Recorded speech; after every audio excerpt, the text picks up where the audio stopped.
Juri Lotman was born in Petersburg, and he graduated from Leningrad State University in 1950.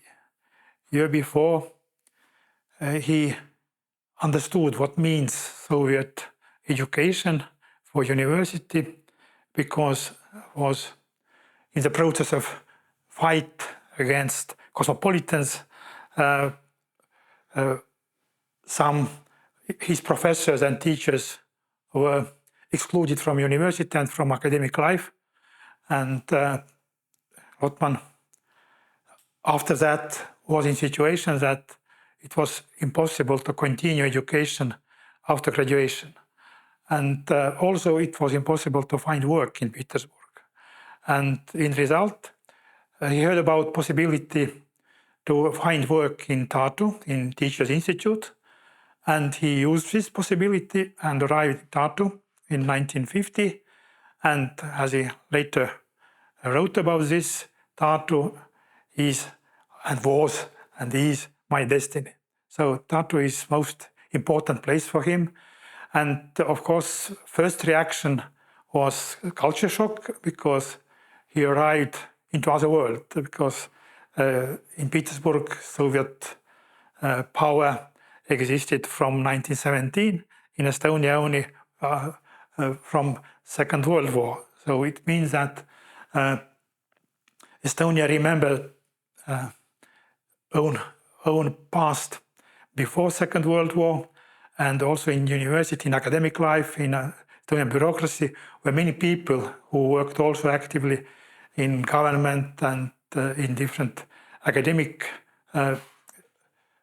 systems before Second World War. And it means that it was relatively high culture of relations and the bureaucracy. And for Lotman, it was paradise, because he was in Europe, like in other country. And of course, it was feeling of freedom, feeling of creativity, and he was so satisfied. And as he later remembers, he forgot about that Estonia was part of Soviet Union, and same process is what he knew and saw in Petersburg, also in Estonia. And I have one quotation from his known memoirs, what were dictated in 1992, year before dying. Ignorance of the language and the conditions, as well as the unforgivable stupidity that has accompanied me throughout my life, prevented me from understanding the tragedy of the local conditions in which we found ourselves. I perceived the situation as a poor idyll. Working with students was a great pleasure. An excellent library allowed me to promote the chapters of the thesis, which was already in its main part ready. Friendship of a group of young literary scholars who lived in Tartu at that time, all this caused me a constant feeling of happiness. 4 to 6 hours of lectures a day did not tire me, and the unexpected discovery that during the lecture I was able to arrive at fundamentally new ideas, and that by the end of the study, new and previously unknown concepts had appeared, really took off. So it was really new situations, and he worked 5 years in this Teachers Institute, and then he was invited to Tartu University, and also there he had many lectures, but as I quoted already, lecture was for him not only work, but it was process of thinking and process of realization, own creativity. And also as a student of Juri Lotman, I remember this process of reading of lectures. It was creative for lecturer most of all. So it was improvisation and very good and deep contact with audience. And this happiness was permanent for many years. And in 1964, he realized maybe first innovation in his life, important innovation. So he published his first semiotic book, lectures in structure of poetics. And in same time, this book was first volume in new series, Science System Studies, in Russian through the Знаковым системам. And nowadays it's known as the first and oldest semiotic journal in the world. So, and also in same 1964 was organized the first summer school of semiotics in Käriku, near the Tartu.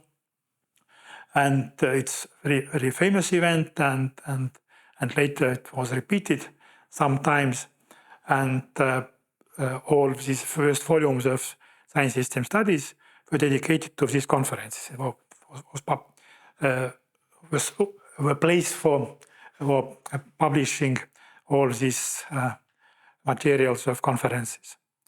So, and on this basis, so freedom for developing of semiotics means that Lotman developed his ideas and had new hope to organize some institutionalization of semiotics in Tartu University, because he worked on the department of Russian literature, and he was professor later Russian literature, but he dreamed about teaching of semiotics, Center of Semiotics in Tartu, and he knew already that same process in Moscow were cancelled by government and by different officials, and also materials of first international conference in Moscow disappeared. In principle, were published, but all 500 books disappeared. Only some text were saved by different people, and nowadays, of course, published or republished again. And in 1967, this hope was relatively realized because he had possibility to organize a lab of semiotics in Tartu University, and with two vacations and two senior researchers positions. And one position he tried to divide between two very good Russian semioticians, Petigorsky and Uspensky, Moscow professors, and other full position of senior researcher was planned to Uku Masing, because Uku Masing was very close to Tartu. The Tartu school, especially to Vladimir Toporov, and as I remember these first events, so dialogues in German between Toporov and Uku Masing. So Uku Masing also published in Science System Studies one article, and so it was very close, and it was also important for Uku Masing to have this position, because he was in relatively difficult situation in Estonia. So, but then the opening of this lab was planned to organize in the beginning of at the beginning of January 1968, but it was delayed for different reasons for that tour, and then happened 1968 in Europe. Soviet tanks in Prague, barricades in Paris, and of course all initiatives in field of semiotics were cancelled. All of these groups also were cancelled, and in principle after that it was very difficult to use even the word of semiotics in Russian, in Soviet Union, in different languages, of course. Why also this title already in 1964, this series was through the Znakovым системам, Science System Studies, not semiotics, because its Science System Studies were more neutral. So, and then after that, Lotman tried to realize his innovation in his books, and next years, the 1970 and 1971, he published some books about theory of text, or structure of text, and about analysis of poetic text, and so on. Also a book about film semiotics, and but at the same time he was very close to people who fought against Soviet government and for dissidents, and in result, KGB was very interested in Lotman, and also was provided search in his apartment at the beginning of 70s, and so it means that in Tartu was impossible to develop semiotics in this way as he dreamed, and he changed direction. So in 1973 were published collective thesis of semiotics of culture. It was program of cultural semiotics, and organized by Lotman mostly, but signed also by other colleagues from Moscow mostly. And this document was published not in Soviet Union because it's too dangerous. And he published this text in Russian in Warsaw, because there we organized a Congress of Slavists in same year. And the English version was published in Holland. And so it was very important to realize this innovation outside Soviet Union. And in result, this text was very interesting for academic community. And as one result or one reaction to this document was the reaction of Umberto Eco in Italy, who organized next year first World Congress in Semiotics. And Lotman was also invited, but of course it was impossible to leave Soviet Union because, like in 1950s, also in 1970s was very strong anti-Semitic wave in Soviet politics, and Lotman as Jew was again in very difficult situation. So he stayed in Tartu, and he realized his activity in his publications, in his articles and books, and also for him was very important collaboration with colleagues, with Estonian colleagues. Around him were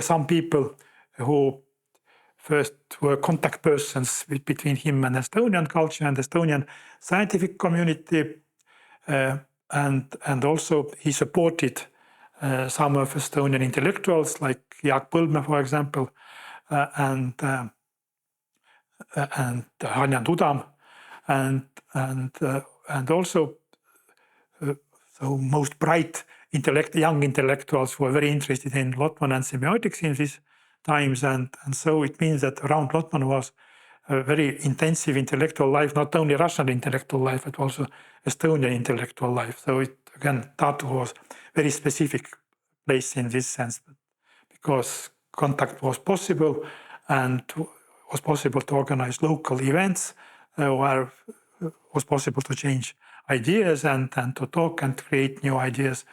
And Lotman was very happy that exists this place like Tartu for him. And later in 1980s,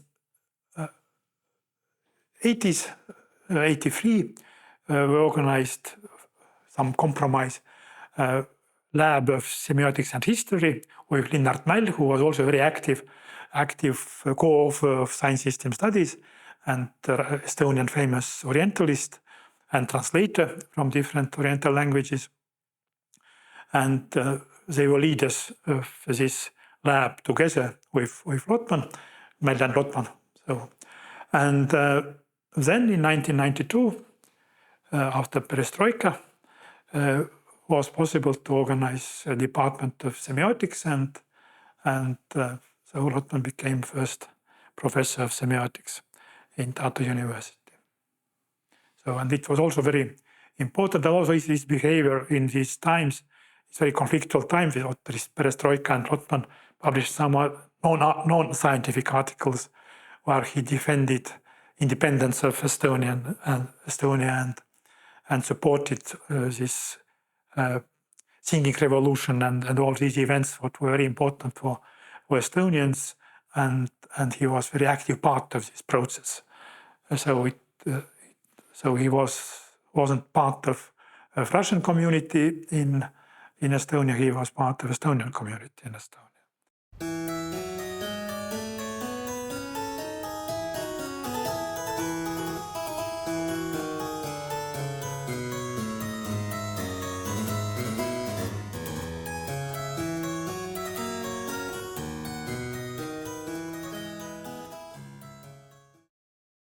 In 2022, we celebrated Juri Lotman's 100th anniversary.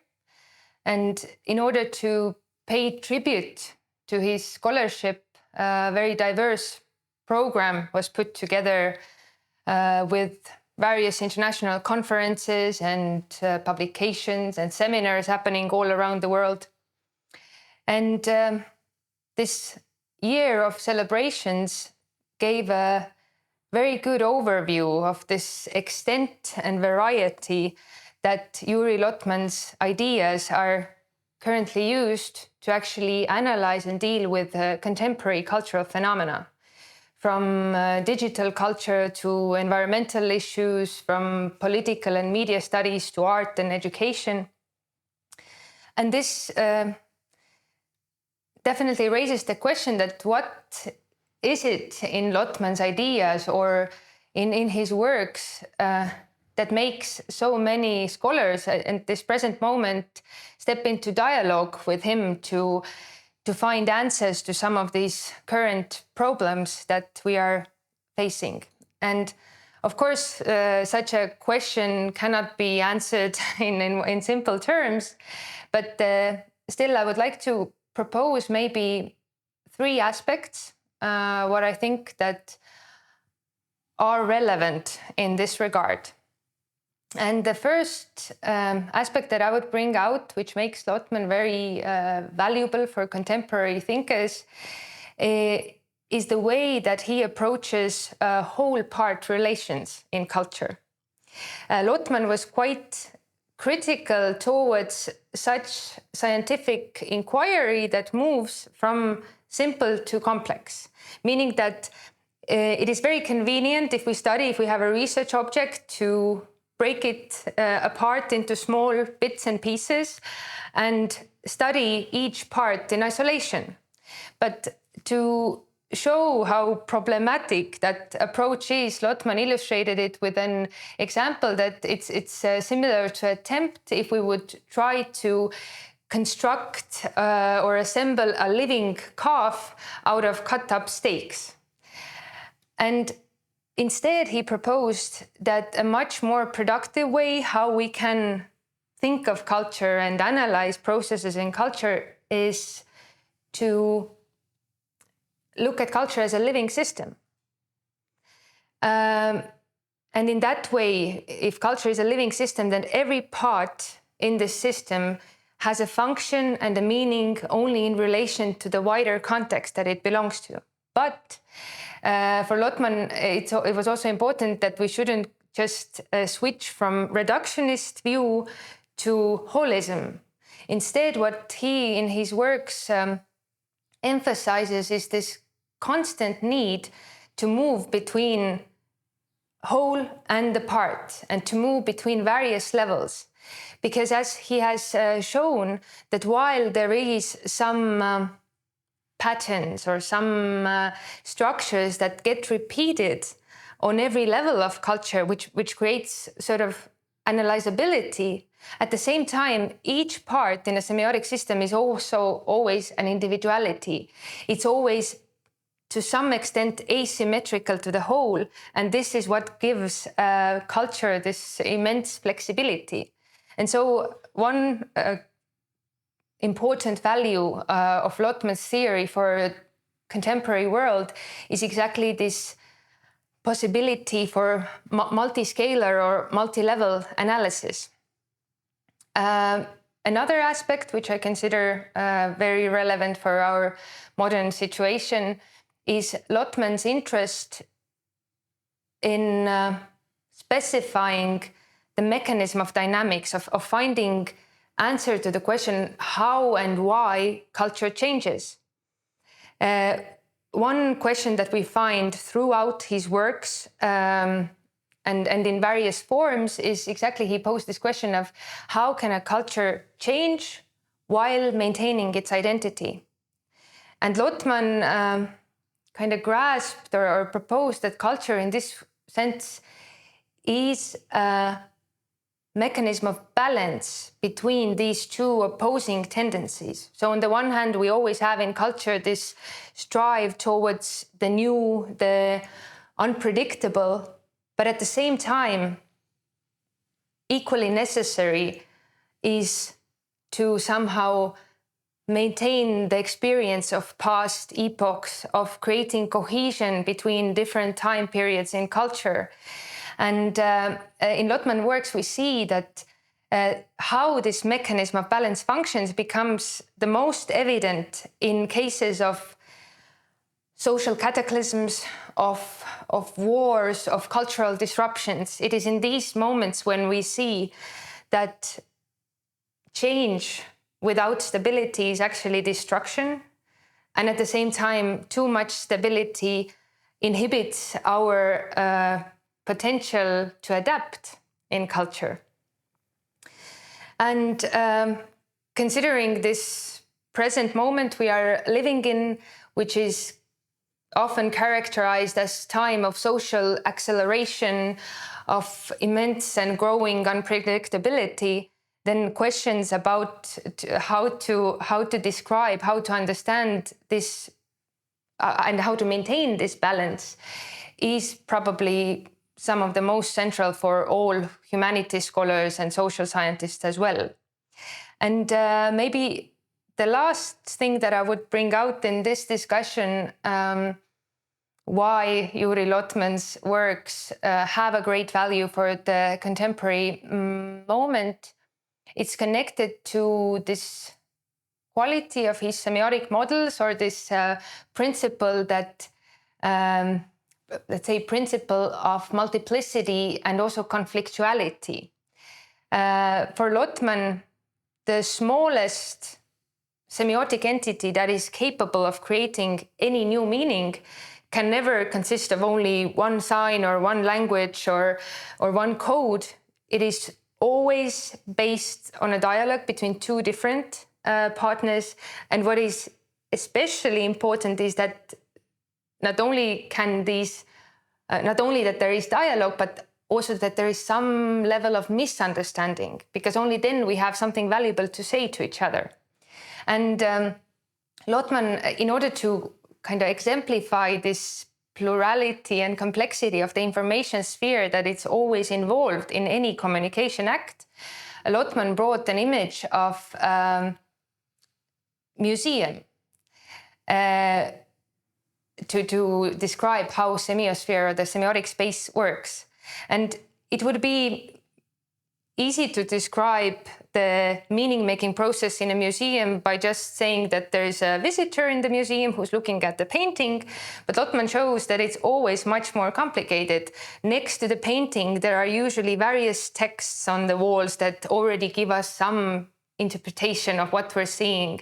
There are tour guides and audio guides and other visitors who are also thinking at the same time or interpreting what we're seeing.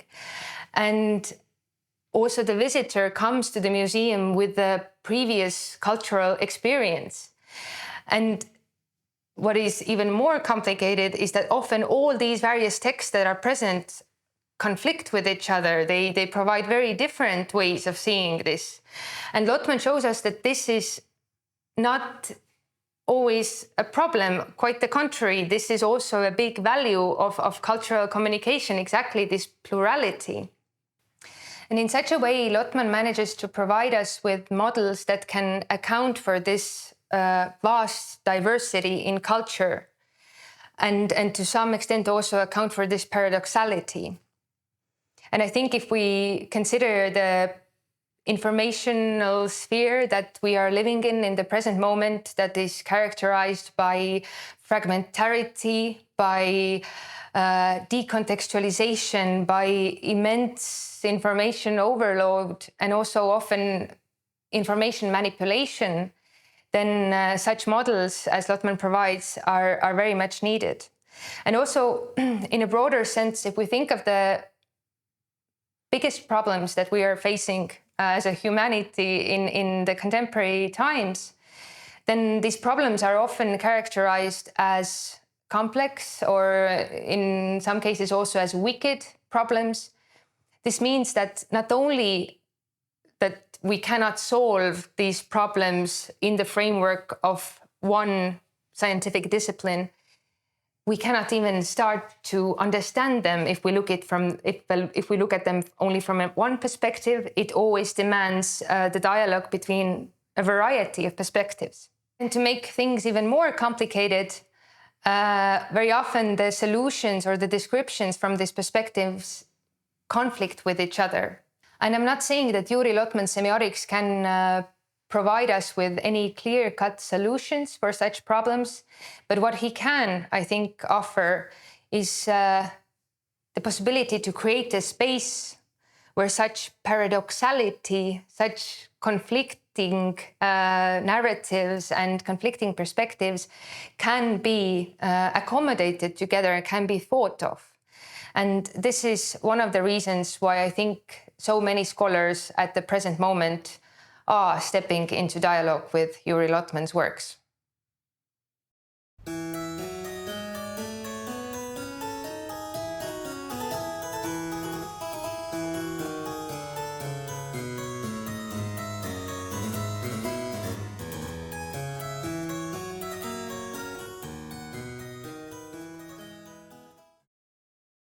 My name is Ellen Lotman. I am Juri Lotman's granddaughter. And my memories of him are mixed, because most of my memories of him are from childhood. I was in my early teens when he passed away.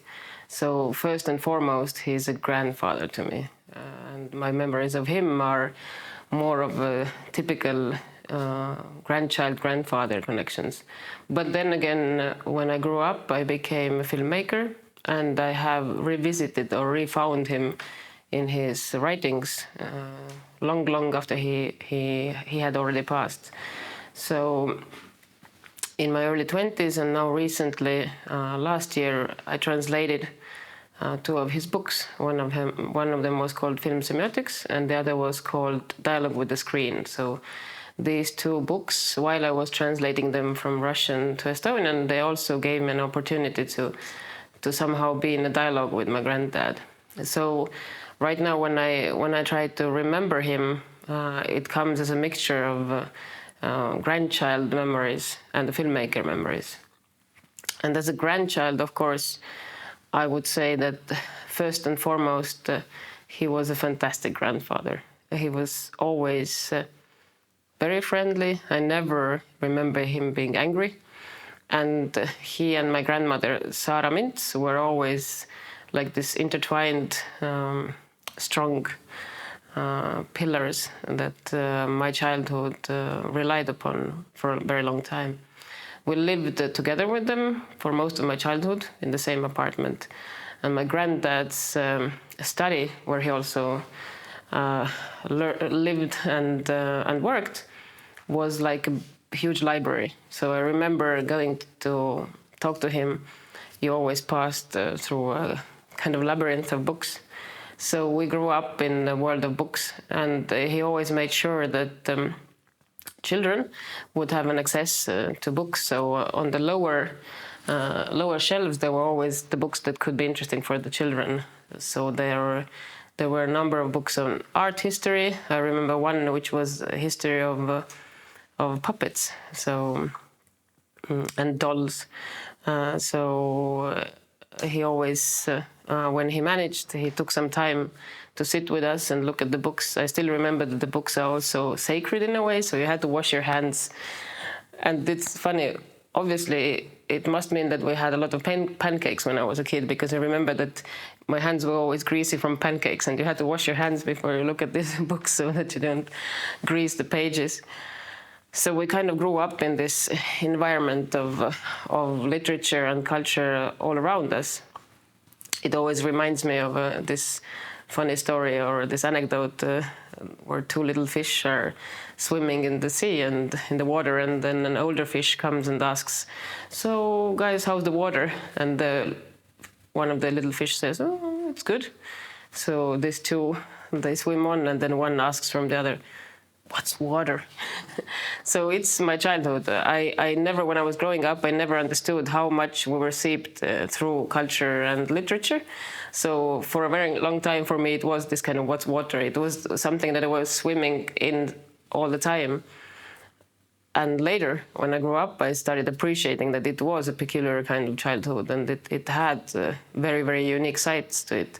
For example, when we went to sleep in the evenings, my granddad would always recite Pushkin. So much of Pushkin's poetry, for me, it makes me sleepy.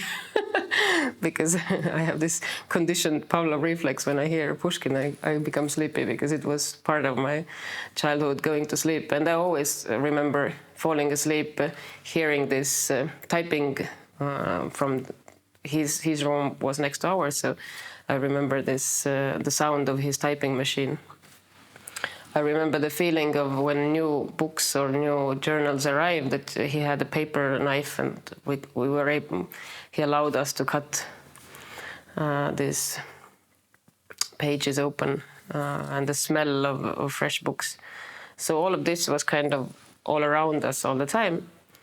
And I'm not sure until now how much my film interest also is connected to the fact that he was very much interested in films, because the time when I grew up, there weren't really many films to see. So I was in my early teens during the regaining of independence and the dissolution of Soviet Union, which meant that US films started coming into our cinemas when I was a teenager. But he already passed away, so we never really had a very joint film watching experience. But I remember watching him from Estonian TV programs where he spoke, for example, about Antonioni's blow up. It was one of his favorite topics in film. He spoke about it a lot. He spoke in a lot of Estonian TV programs, which were recorded in our house. Some of it became part of my, I guess, unconscious. So I think it does have an effect on the fact that I somehow decided that I want to be a filmmaker. He was interested in many things. If he hadn't been a semiotics and literature scientist, he probably would have been a biologist. And my father, who is his youngest of his three sons, is a biologist. And my mother and also my eldest sister. So this interest in the world around us, I think it can take many forms. The fact that he ended up in Tartu, I'm quite sure it had an effect on his writing, because Tartu was a peculiar, it still is, I think, a peculiar kind of place, but especially in the Soviet Union, where there wasn't much of a breathing room. Tartu was kind of different. It was a little bit around the corner. So although we had KGB and all the shebang we had here too, it still was, there was kind of a little bit more breathing room than maybe in bigger towns. Plus his writings about like the core and the periphery, I think are strongly affected by the feeling that he got in Tartu. Another thing which is, I think, very nice about Tartu is there is so much nature. So it's the university town, but it has a lot of parks. It's kind of like parks are you don't even sense a separation between the urban space and the park. It's all around. So it's very supportive towards all kinds of peripatetic activities. So he used to walk around a lot. He and our grandmother Zara Mints, they had long walks. So Tartu is very walking friendly place. So I think also the ability to walk around and talk and discuss and have your thoughts somehow grow during the process of walking is, I think, very close to it. There is a reason why there is a philosophy school of peripatetic thought. The more I kind of grow and learn how to be myself, the more I understand that walking is part of my psyche. And I think it also comes from the childhood in Tartu, where we didn't really use any kind of transport. Also, not so much bicycling wasn't around back then. So walking was a completely natural way of being in Tartu. And he always walked to the university buildings, and he walked back, and they had made very long walks. So I think it also affects. It kind of creates a certain way of thinking. It creates a space where your thoughts can rumble, and kind of, but they don't become circular. When you sit or when you use transport, then the thoughts, they somehow can become circular. But when you walk, you transcend different spaces. And now I know so much more about human cognition, and that I know that human cognition is connected to a sense of space. So I think this also affected him quite a lot. Also, this unique little bubble that formed here in Tartu out of this group of I can't really say expat because it was Soviet Union, so it wasn't really expatriate, but it was a number of similarly thinking academic brains that somehow met here in Tartu, and they formed this unique circle that shared similar thoughts. My child, of course, for me, most of these big scientists were kind of cheek pinchers. I was little, so they always kind of looked at me from up above and said, "Oh, how are you doing?" So in my childhood, words like cafedra, for example, it's a Russian word for the department. This is connected with the word cafe, so it's like coffee and department, people sitting and talking and discussing. It all forms this kind of a bubble memory. When I was a kid, we had a lot of at our home in the evenings. There was always a lot of students, so I used to fall asleep with the sounds of people discussing world things around the table in the other room. So for me, always, it kind of gives a sense of safety that people are talking about things and discussing and being really intense about it, at the same time not conflicting.